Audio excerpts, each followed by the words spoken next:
So you managed to get these out-of-stock headphones in your hands, and you're wondering, will this save me from getting pummeled in Call of Duty games? Well, let's find out. What's going on, guys? It's Picsoleated, and today we're going to be taking an in-depth look into the headset that's made waves the same way the PS5 has made waves for its looks and for being essentially the launch headset that's meant to be paired with the PS5. That doesn't mean it's the best sounding, but from a design perspective, it's kind of hard not to see these sitting right next to your PS5. But as educated consumers, we have to consider exactly how much the audio quality will affect our experience. Now, while 3D audio is software-based and you will get some immediate benefits from just plugging in your headset to be used with your PS5, the Pulse 3D headset is designed to take advantage of PS5's all-new 3D Tempest audio engine. So on that front, we've already narrowed down our headset selection to a handful of headsets. Of course, 3D audio on the PS5 is still in its infancy, and we have yet to see what it's truly capable of. The only games really taking advantage of it right now are Demon's Souls and Miles Morales. Cold War has claimed to be taking advantage of new 3D audio tech in future consoles, which is a vague claim. They didn't really say specifically if it was taking advantage of the Tempest audio engine in PS5, but when I play the game, I can definitely hear when people are above me or below me, so I'm pretty sure they're doing something there. Now, before we get started, make sure to hit the like button. If you happen to enjoy the video at any point, make sure to hit the subscribe button for more videos. It helps the channel out a lot.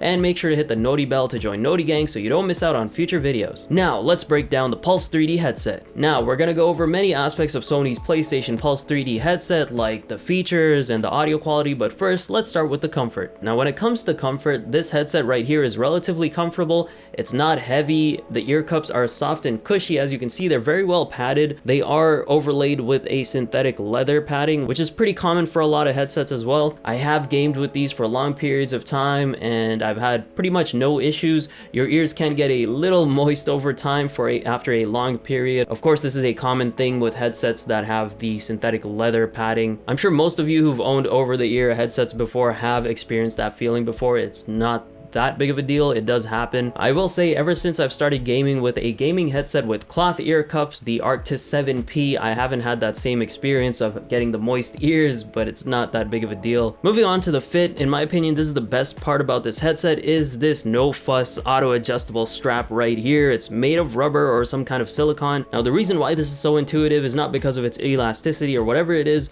but the fact that you don't have to adjust anything when you're putting this headset on. You just put it on, you're good to go, because this thing will just adjust to whatever shape your head is. And the way this works isn't based on how stretchy or elastic it is. There are actually two notches on the sides right here that slide up and down based on whatever size your head is. Now, while this isn't the most comfortable material, obviously a cloth strap would be more comfortable. This is a mechanism that I would hope to see in future headsets. Of course, the ear cups are very well padded, but that doesn't mean they're the most comfortable. They do go over the ears for the most part, but because they're a circular shape and your ear is obviously not a circular shape, the bottom part here, the earlobe area, usually either goes inside the ear, sort of resting on the ear cup right here, or it's being pressed this way, and neither of those situations are optimal. The optimal situation is obviously to have the whole ear encompassed in the ear cup, and I know why Sony did this. They did this because they want the circular ear cups just for aesthetics. It looks better than the oval ear cups. However, in doing so, they are sacrificing a little bit of the comfort, and since I started gaming with the Arctis 7P, which has the oval ear cups, those are way more comfortable than this. It's not the best decision on Sony's part, but I know why they did it, and I know that they wanted these to be more striking aesthetically, and they accomplished that, but they definitely had to make some consolidations. They had to make some compromises. When it comes to comfort and fit, this definitely isn't the best headset around. You can get something better than this. There are plenty of options that are better than this, and if I had to rate this out of 10, I would probably give it around a 6.5 to 7 out of 10 for comfort. It's not the most uncomfortable headset, but there are definitely plenty out there that are more comfortable. Now, when it comes to audio quality, this is where I gotta say I got an experience that I kind of wasn't expecting, and what I mean by that is the quality is there. This has great 3D audio optimization. I can't tell you for sure whether it's going to be the best 3D audio gaming headset ever, because obviously 3D audio is still in its infancy, as I mentioned earlier. Now, I played quite a few games with these, but considering Demon's Souls and Miles Morales are the only two games that are confirmed to be taking advantage of the 3D audio engine in PS5, I'm going to talk about my experience with Demon's Souls. Playing Demon's Souls with this headset right here was fun. It was very clear. There was great spatial recognition. You could tell where everything was coming from. Now, what was incredible to hear through this headset was when the dragon would appear in the game and it would fly over over you. You could hear it flapping its big old wings above you, and it swooped down to shoot its fire breath on top of the bridge that I'm supposed to cross.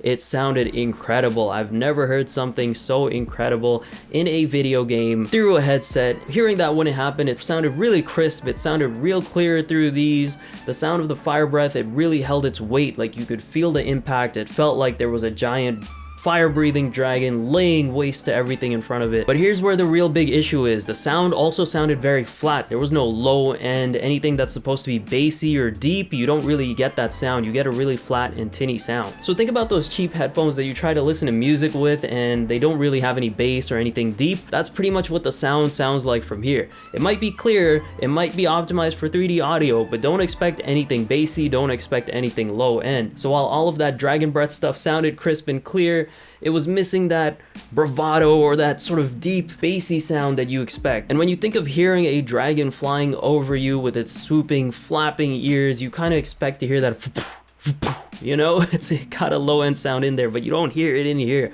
You just know that you're supposed to. Now, I also played Call of Duty Warzone with these. Obviously, I had to test them out, even though it is a PS4 game and it's technically not optimized for 3D audio. And I gotta say, while Warzone already focuses on enemies' footsteps and tries to make it clear enough where they're coming from, this definitely gave me a heads up on where they were coming from. It sounded clearer. You could hear it at a further range than I could on previous headsets. There was really no question about where an enemy was coming from. Of course, I've compared this with the Arctis 7P, and the Arctis 7P actually turns that clearness up a notch, and you can actually tell where they're exactly coming from, whereas with these you can tell where the general direction is that they're coming from. But that's not to discredit how clear these are, because these are still pretty clear. I also played Call of Duty Black Ops Cold War with these, and as I mentioned before, it does sound great. Again, there's no deep or lower end sound, which you would expect from a game with a lot of explosions and a lot of gunshots and just overall a lot of sound effects. And it's in games like these first person shooters like Black Ops Cold War where there's so many explosions and gunshots and all these sound effects going around that when you don't hear that deep lower end sound, it starts to get a little jarring because everything just sounds so flat and treble heavy. And when you're combining all these sound effects in that small treble heavy sound frequency, it gets really overwhelming and it sounds very flat and a little bit painful to hear, versus being able to spread all those sound effects into their deeper and higher end frequencies. I don't really have much to say about Miles Morales. I don't think it really takes very good advantage of 3D audio. The only times I guess it would have made a difference was when you're in those combat areas where you're fighting enemies and you jump above them and they're making comments while they're on the ground. You can tell that they're below you, but you don't really need to, and it's not much of a difference from when you're on the ground. Unfortunately, there's no real way to adjust the lack of lower or deep end sounds in this headset. I think it's just what it's physically capable of. It might affect your experience when you're playing action adventure games where you want it to sound more like a movie, but because of the lack of lower deep end sounds, you might not enjoy it. Again, as a reminder, when it comes to 3D audio in the PS5, it is mostly software based. It is an engine built into the PS5, the Tempest 3D audio engine, and it will technically be applied to whatever headset you use it with. Most headsets will be capable of reproducing this 3D audio, maybe not to the extent that 3D optimized headsets are, but most of them will be able to get some advantage out of it, so long as the game you're playing supports it, which is going to be pretty much all the PS5 exclusives and some very AAA multi-platform games. With that being said, even though the Pulse 3D doesn't reproduce those lower end, deep end sounds, you can feel comfortable knowing that this headset takes full advantage of 3D audio engine in the PS5. Okay, moving on to the features, let's start off with the various sliders and buttons on the ear cups of this headset. Starting off, we have the volume rocker, which is pretty standard, plus and minus, up and down to increase or decrease the volume. We have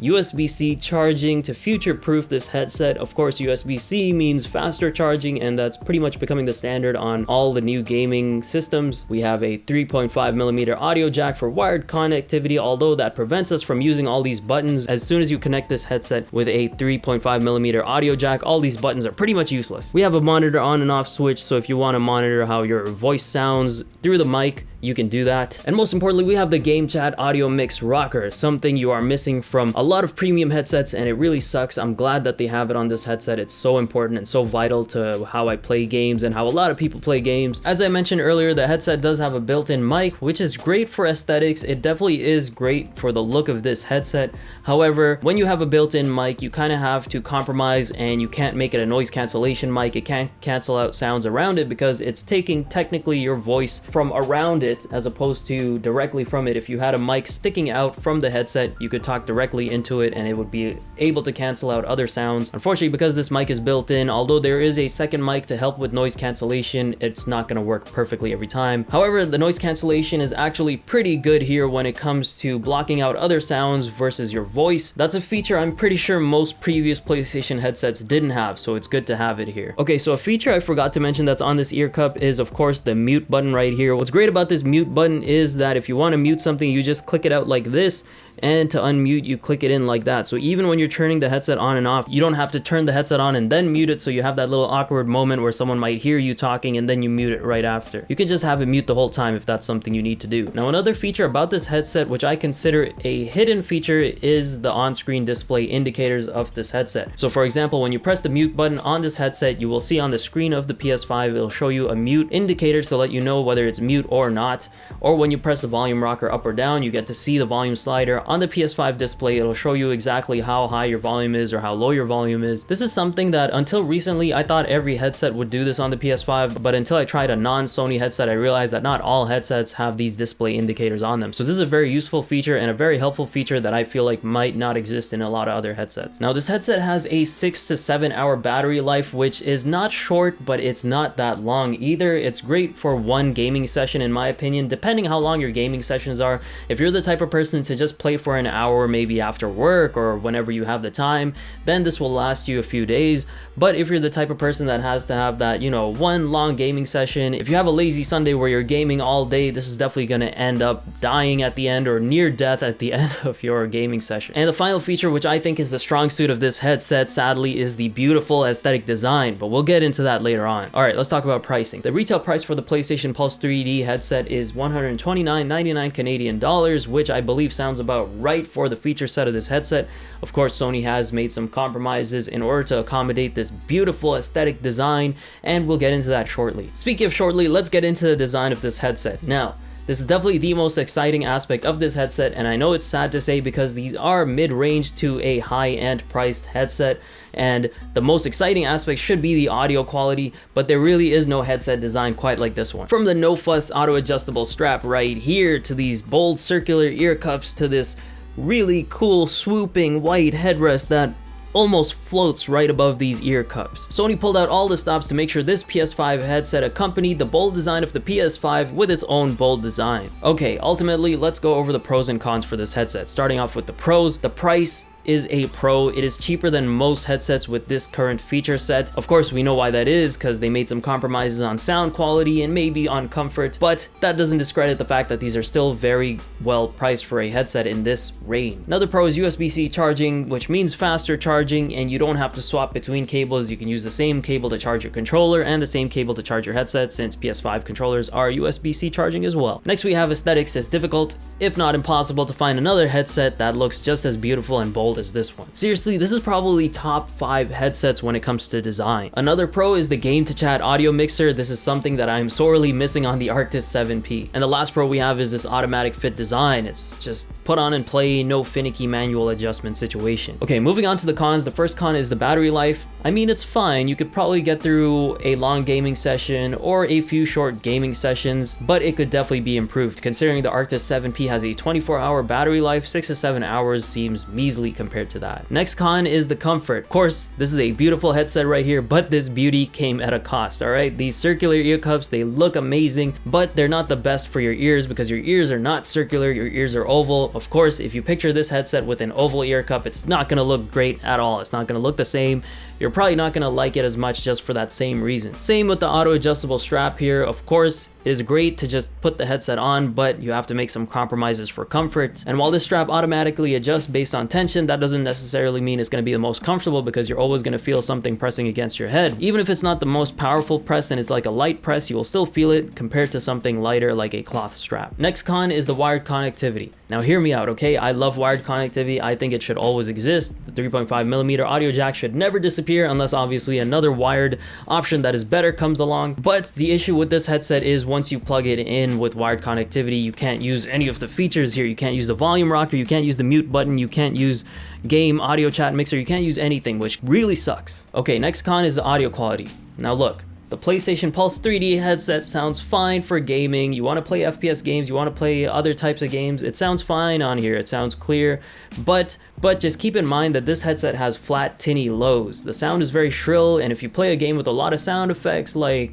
Call of Duty, Black Ops, Cold War, if at some point the sound effects just get too overwhelming, there's too many of them, it's gonna sound very jarring and very shrill. It's not the most enjoyable experience, and sure, the sound is still good, it's still clear in a lot of ways, but for a headset in this price range, I'd expect a little bit more. Overall, this is a good headset. It's got excellent features, although I feel like features like the mic button, sizable ear cups, and a game chat mixer should be mandatory on any gaming headset that costs over 100 Canadian dollars. That's not always the case these days, so I'm glad this headset delivers those features at this price point. The audio quality could be better, but it performs well on the PS5. You won't have much to complain about unless you're specifically looking for that bassy low you hear in music or just in those deeper end sounds. The Pulse 3D headset really is just a mid-range average headset that gets the edge up for its 3D audio optimization. Ultimately, there definitely are better headsets out there, but for the price you can't really go wrong here. However, it still baffles me that these are sold out when there are definitely much better options out there, like the Arctis 7P still available.